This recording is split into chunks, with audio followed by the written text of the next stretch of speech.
අතීතේ අනාගතේ ගැන මිනිස්සු හිතා ඉන්නකොට මේ වගේ දෙයක් වුණාම ඒක කොහොමද දරා ගන්න? ඔකට හොඳ ජනශ්‍රුතිය පොඩි කතන්දරයක් තියෙනවා මම කියලාම පටන් ගන්නවා. එක මිනිස්සෙක් සත්ව ගොවිපොළක වැඩට ගන්න හදනවා. ගොවිපොළේ අයිතිකාරයා දැන් ඉන්ටර්වයුව කරනවා.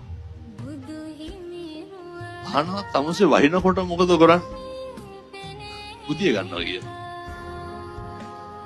හා කියලා ගන්න.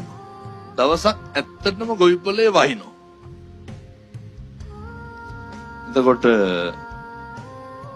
අයිතිකාරයා ගිහින් බලුවා දැන් මේ වහින වෙලාවේ මොකද කරන්නේ කියලා. බලනකොට ඇත්තටම බුදි. අයිතිකාරයාට ටිකක් කේන්තිත් ආවා. අයිතිකාරයා ගියා සත්තු දිහා.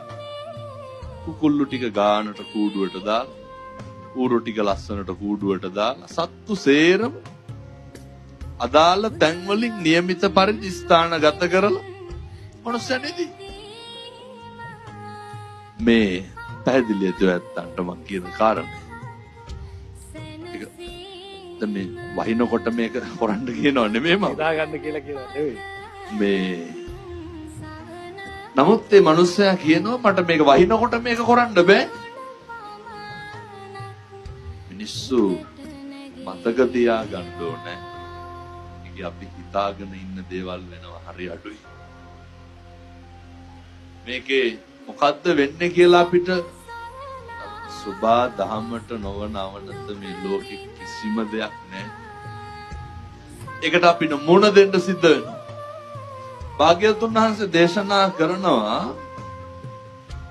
මේ අතීතං නානු සෝචන්ති නප්පජප්පන්ති නාන අනාගතය ගැන අපිට පුළුවන් ද ලෝකෝට තක්සේරු කරන්න. මේ ව්‍යසනය මේ ඛේදවාචක සිද්ධ වුණේ මිනිස්සු අනාගතේ අතීතේ ජීවත් වෙවි නොකොට. උන්වහන්සේ දේශනා කරන්නේ මේ වර්තමානයේ තුල ජීවත් වෙන්න. පුළුවන් තරම් උත්සාහ කරන්න ඕන අර මේ මොහොත තුල කටයුතු කරන්න.